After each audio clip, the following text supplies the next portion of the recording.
Okay, we're starting and we are live. Hopefully, we are unlisted for at least till Saturday. And I'm Mary, the Pittsburgh artist. And today, my special guest is Diana of Artfully Blind with Diana and Just Diana, Fabulous Over 50.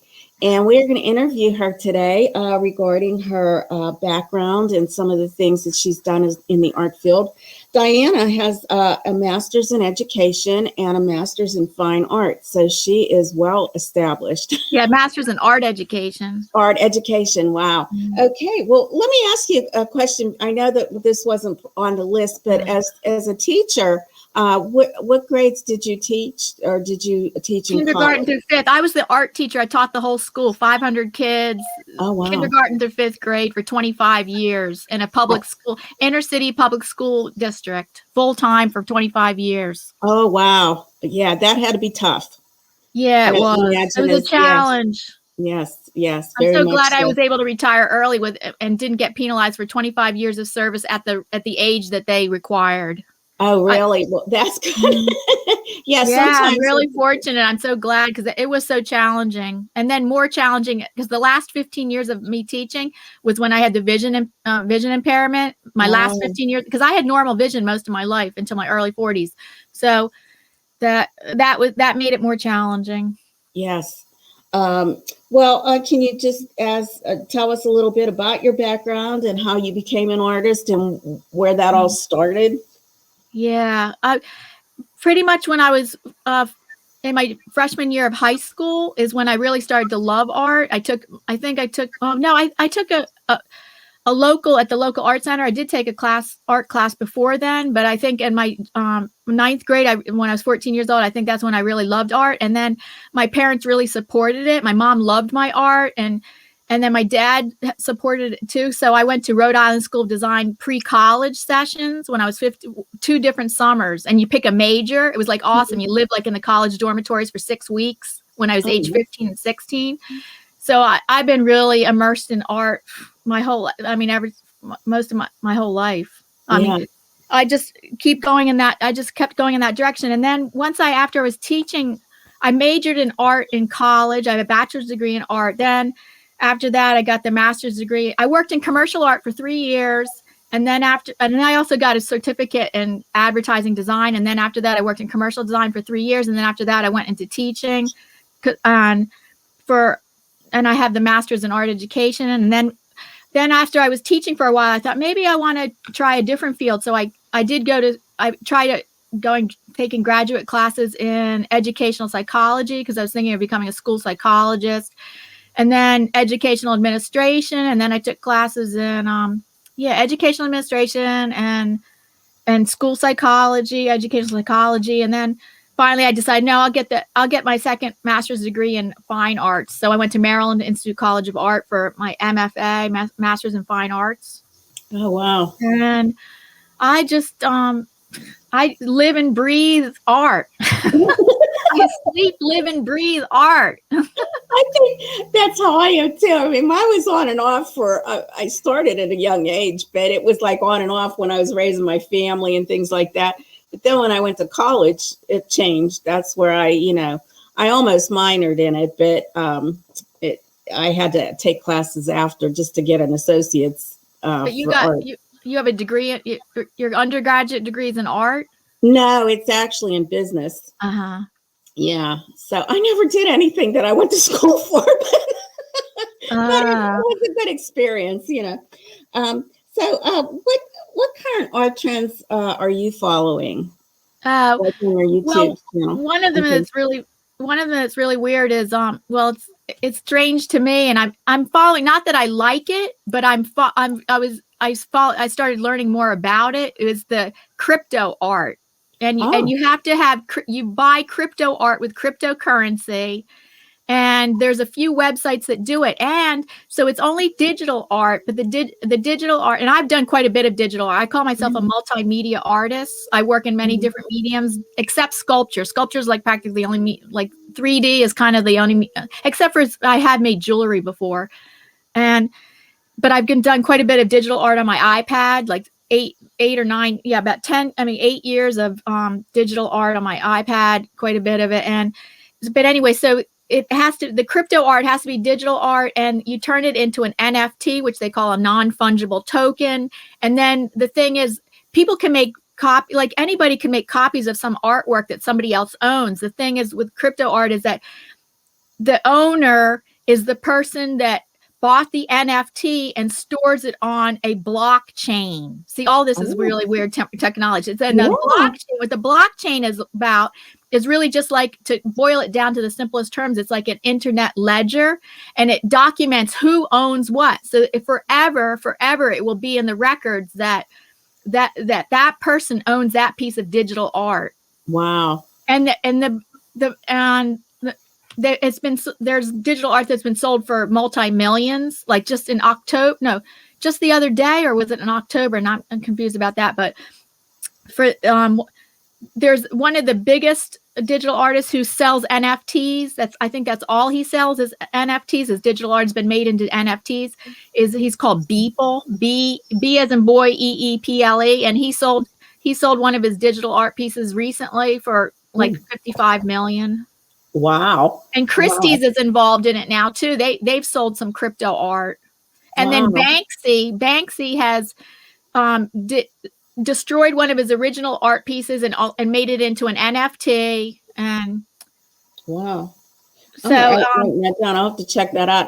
I think I saw something over Sunday morning on CBS. They were talking about that. Yeah, a lot. It's a lot in the news. If you do a Google search, you're going to find a lot of recent news. Like within a few days ago, last week, there's a lot of news about it. Wow, that's kind of neat.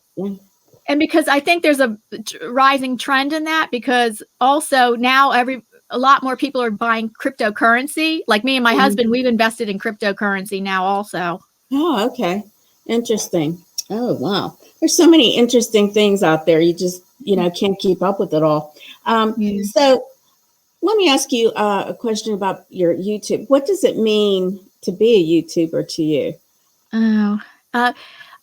But the thing that I really love about YouTube is the community. I have a community of like a virtual community of friends that I don't know. It's wonderful. And I do things like I'm in 2 video hops per month with a group of community of artists, 2 video hops every month, plus in addition to that, a live stream hop, an artist live stream hop every month. So that, and then see, I've been on YouTube.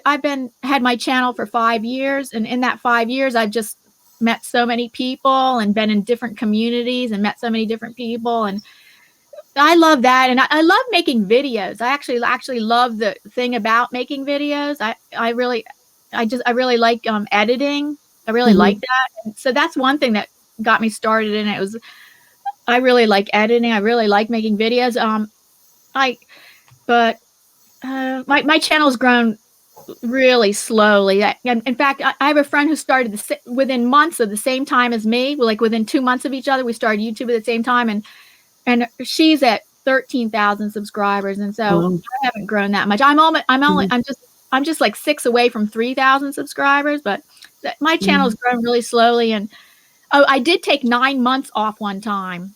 I walked away from it for 9 months, and then I came, and then I don't know. It's so hard to grow, like I've been on it. It is. I try all these different things. Like the people, like I follow all these different YouTube experts, like Brian G. Johnson, Dean Emin, and I follow what they say, and I'm like, that didn't work. Yeah. That didn't work. That didn't work. Oh, that kind of worked. Nothing really is like. The one thing that really has worked, I think different things work for different people. I have to say the thing that's worked the best for me, I've done lots of collaborations, and I think and I call a video hop, there's all different kinds of collaborations. Like this is called a collaboration when this is called a collaboration. Right. Even an interview is a collaboration. So, but the thing that's worked the best for me for growing my channel is where I got big jumps was these video hop these recent video hop and live stream collaborations. And also I think so too. I I'm in one too, a hop, but I haven't done anything with that yet because it was like too quick for me. But yeah, I've been on it for 3 years, and it's just a slow process, very slow. And like you say, some people, I think if you're young and bubbly and all that kind of stuff, those people seem to grow really fast. Maybe. I don't know. There's that maybe, I don't know if you, but then there's all different kinds of people that grow. Like there's this cantankerous old man. He's not an art channel, but people love him, and he just rants. And his channel's big, and he just rants. He's like an old grandpa kind of thing. I think he's called. I don't know if that's what. No, there is another channel with that word name in it, but no, but he's like rants a lot, and people like it. Yeah, I guess it's just. I think there's all different kinds of people that I think you can succeed on YouTube, but I don't think you just have to be young and bubbly. I think there's all different kinds of people that can succeed, that have succeeded. Yeah. Well, that's true. I shouldn't say that, but I just noticed that a lot of younger, people that I've been watching, it seems like they've really, and then some people are just like, I don't know, because they have the success, they don't want to be bothered too. Like, it's kind of weird, it's just, there are many different ways here. So I guess you kind of just have to keep going, forging on. You want to, sometimes I think like, well, yeah, I could keep going and going, but it's the success that I wanted in my mind, it isn't guaranteed. That may or may not happen. It doesn't happen. It may not, I don't think it happens for everybody. True. Just because you keep going and going, and that success is not guaranteed. So right. A lot of people, I guess they want to keep positive. So they say, oh yeah, just keep going and going. You'll get there. And I'm like, I don't think you necessarily can get the place that you want to be, but I think, I guess your channel will always keep improving. If you keep going and going, you keep trying to make improvements, your channel will grow, but some channels grow really fast and other channels grow medium and some grow slower. Right. That's true. I agree with that. You have to enjoy the journny. Well, that's my answer for another question later on, but like you have to enjoy the process, process instead of only thinking like, oh no, I'm waiting for the end result and then I'm going to only like it then. Yeah, I mean, I just enjoy it. I just enjoy teaching it. So that's my thrill. It's my escape from reality here, like in life and all the things that are going on right now. So I do enjoy doing the YouTube. So that's the thing about that's the thing I've learned from YouTube experts, that you either have to entertain or you have to educate. That's basically the two genres that are on YouTube. You're either entertaining or you're educating. Right. So I spent 25 years educating. Like I could have a channel about making like art projects for children, but I feel like oh no, I feel like I'm back working again. Yeah. The whole thing to make a video about, like if I was to make a video about the way I teach, I'd have to show slides of artists that influence this, and I don't know. Right. Maybe it could, since I did it for 25 years, you think maybe it might be easier, but I've avoided that direction. Just because I thought like, no, I'd rather want to do something that you enjoy too. I mean, I'm sure you enjoy teaching, but it's just that you want to, now that you're retired and away from that, you want to do something else. That's how I feel too. I don't want to be doing oil and gas. Yeah, teaching to children. Like if I was, because I have a lot of background on teaching art to children, but I guess I don't feel like making videos about that, because they would feel like, oh, like I'm working again. Yeah. You got to enjoy your life now, So let me see. I don't think I asked this question. The advice that you would give to new YouTubers. What type of advice? Yeah. I would say that YouTube is not a race. It's a journey or a marathon. Mm-hmm. Because there's so much other kind of advice that you can give, like all the stuff I've learned from YouTube experts. And I would say follow YouTube experts, some of the YouTube experts so they can help, so you can learn best practices that in YouTube. Mm-hmm. And that, just remember, it's not a race, it's a journey or a marathon. Right, right.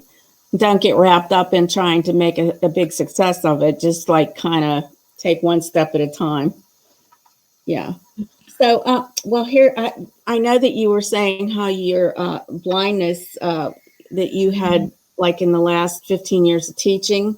So, can you just tell us a little bit about that and how it contributes to your I, artwork? mhm. I was born with it, but I have it's an extremely rare retinal disease, which is hereditary, but it's like both my parents had to have recessive genes to give it to me, and it doesn't show up anywhere in my immediate family. So it must have showed up in generations past, but it doesn't show up anywhere else in my immediate family. And I was born with it, but it did not show itself. I didn't even know I had it until my early 40s. I had the more rare kind. I'm very fortunate. Actually, I'm very fortunate that it didn't show up in childhood. I had normal vision. I had no clue. I had normal vision. I didn't even wear glasses. I didn't even wear glasses until my 30s, and I would only wear glasses for driving. So I didn't I had completely normal vision, not even wearing glasses up until early 40s. And then starting at age 35, they could not correct my vision to 2020. It was slightly off, and they couldn't correct it to 2020, and they didn't know why. So they kept a tabs on me, and then 5 years went by. They couldn't correct. I mean, it was just off a little bit. I could keep driving. I still could drive then, and then they didn't know why. And then I developed, finally, after 5 years, I developed another symptom of a blind spot in my central vision. And then they knew what I had, and it's called cone dystrophy. And it's not going to lead to, it's not like retinitis pigmentosa, which leads to total blindness. I'm so glad it's not going to lead to total blindness, because that would totally turn my life upside down. Oh, yeah. It's not going to lead to total blindness. I'm very glad for that. And I didn't lose my color vision, because some people with this disease, they lose their color vision, because color is very important in my art. Oh, yeah. And I consider myself a colorist.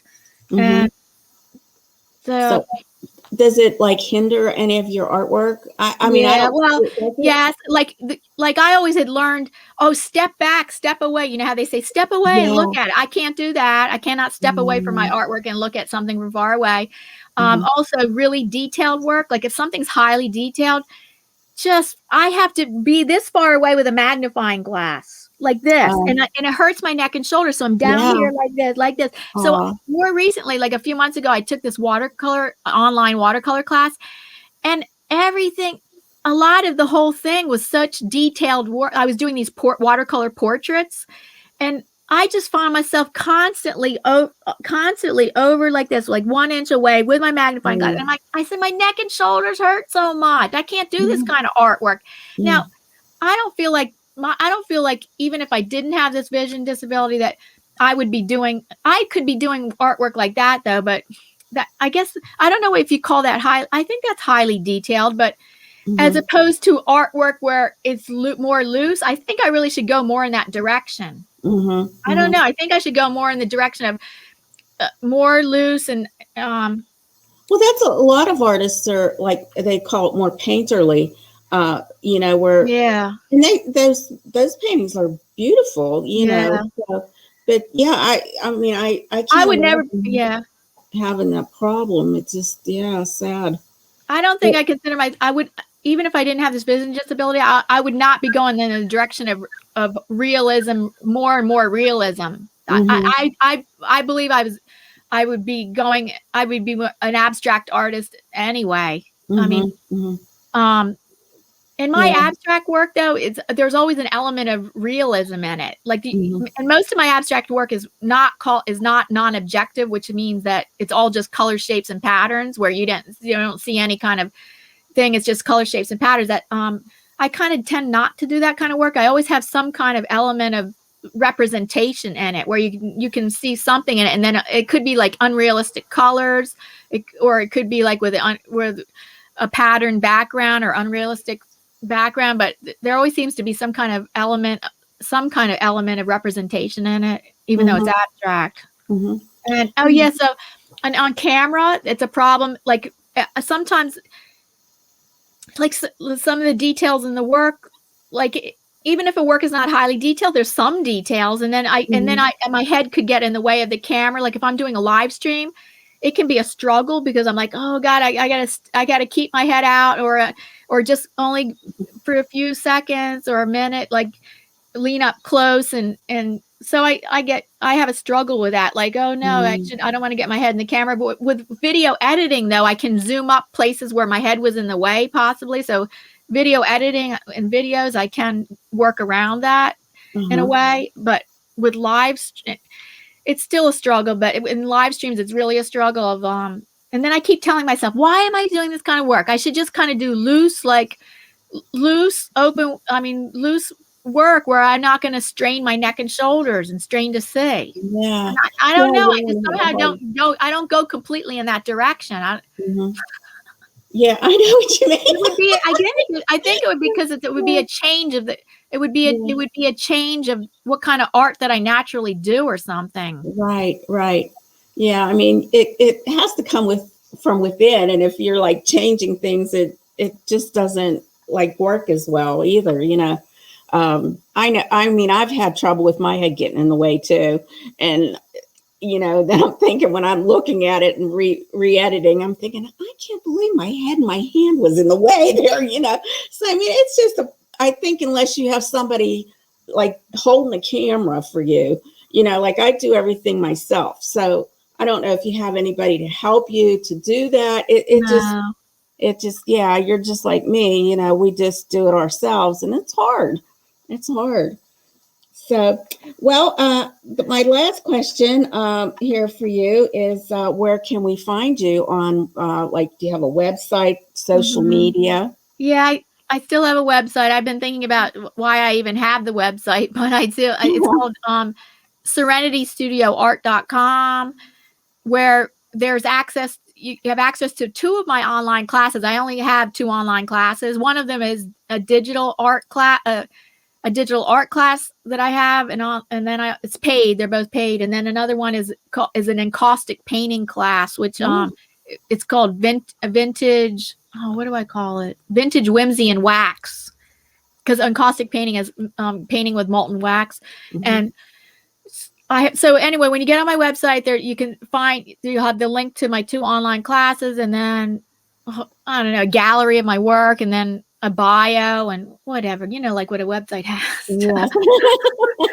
Okay, so that's my website, and then and then on social media, on Instagram and Twitter and on YouTube, I have the same name, Artfully Blind with Diana, on those 3. But on Facebook, I'm just Diana Art. Okay. Well, we'll have those links in the information section below so that people can get to you a little easier. And hopefully, you know, you'll get some traffic there from the people that I have. I mean, I don't have very many either. I've only got like about 1,400 people. I guess that's good, you know, but, you know, at least it sends some traffic back and forth and they get to meet you. And you're very remarkable for sure. And I noticed too that you have some of your paintings in different galleries around. So that's kind of interesting. I don't have gallery representation, but my most recent, the show that I was most recently in was a juried show. It was an international juried show, and the gallery is in London. And one of my 2 of my, like, I entered 3 pieces, 2 pieces got accepted, and then they had it a virtual. It was last year, and the theme for the artwork, the theme for the show was 2020. What your ideas and images were about, and what you created, and what your ideas are about 2020. And so I entered 3 pieces. 2 of them got accepted, and then one of them got into their magazine, which I don't know if they print the magazine, but it's available online. It got into their magazine, and then it got into their runners up into their virtual art show, which that was about in February. So it was a virtual art show with the theme 2020. And then from there, they picked 10 winners that had a real life gallery show. Nice. A group show, a 10. Yes, they run a lot of juried shows. I see that they're always looking for artists to apply to their shows, and so I don't know what gallery I have had.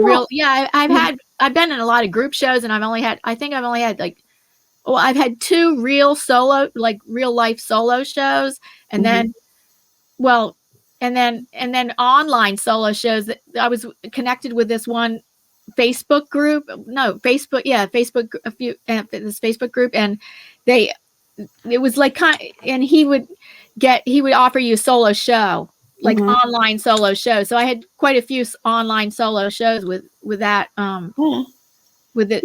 Yeah, it's a Facebook group. Yeah. He runs a bunch of different Facebook groups where he's always like exhibiting artist work. Yeah.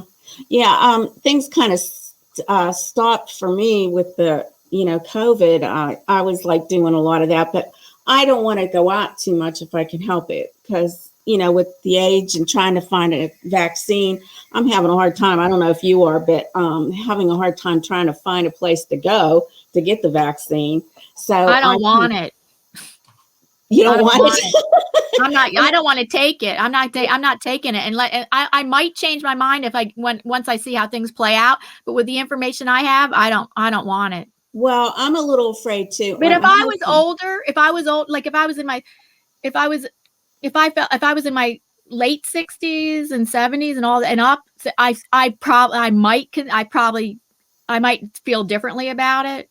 I might probably consider it more strongly, because I know it's like that the virus hits harder that age population. Well, yeah. So what is it? One or the other. You could get the virus, or some people have bad reactions to the vaccine. So yeah, I would have different ideas about it if I was in a different age group, older. So but for now, with my situation and the information I have, I know. So well, I'm a little afraid too. It's like an up and down. I'm back and forth with it. But I do a part-time. I'm probably ranting. I should be interviewing you, but I do a part-time thing with AR Workshop, and what we do is, instead of painting pictures, we're doing things on wood. So you're like making things out of wood, and doing really. Things. Oh, it's really cool. It's online. No. I actually do this. When I retired, I just wanted to keep myself busy, Well, now I'm getting older and it's getting harder for me to do. But here the other day, there was a party for little kids, and one of the kids tested positive for COVID. Well, luckily I wasn't there for that party, so I'm just like, I don't know what to do. Like, I'm not sure whether I should continue to work or just forget about it and just stay at home and let this whole thing, pan out. Yeah. If you're in that certain age group, I'd be very careful too. Yeah. Well, yeah. I mean, I'm close to 70. So, I mean, I'm a little worried, My husband got the vaccine, and his second injection just about killed him. I mean, he was really down, and he doesn't normally get sick, but he really felt lousy. Yeah. He felt pretty bad. I mean, it took him a couple of days to get over it. So, but you said it almost killed him? You mean that big? Do you mean that literally? No. Because that's true. That could happen. Well, I know. Well, you know how it is for men. It's like 10 times worse for men. No, not in my case. I have a very low tolerance for pain. Well, I'm not like a lot of women where they have some high tolerance for pain. I have really low tolerance for pain. Yeah, me too. And he got so sick, and I'm thinking, well, if he got that sick, it's going to be worse for me, because I'm always worse.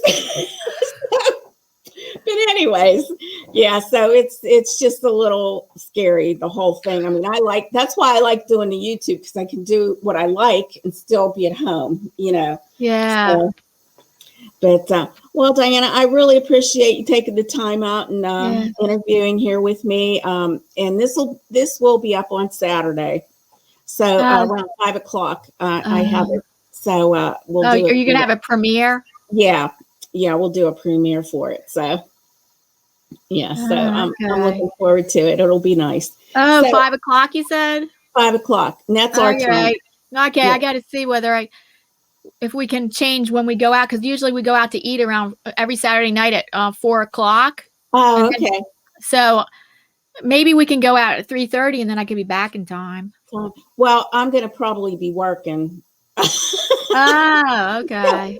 You might not be there. Yeah, I might not even be there. I mean, I could probably do it earlier, maybe around noon. Maybe we could do it around noon. Noon I could make. Yeah, that might work because I think I start later. So yeah, that might work. Okay, let me do it that way. I'll do it for noon. Okay. Well, thanks again, Diana. It was a pleasure. Okay. Yeah, I enjoyed it. Thank you. Thank you. All right. Take care. All right. Bye. Bye.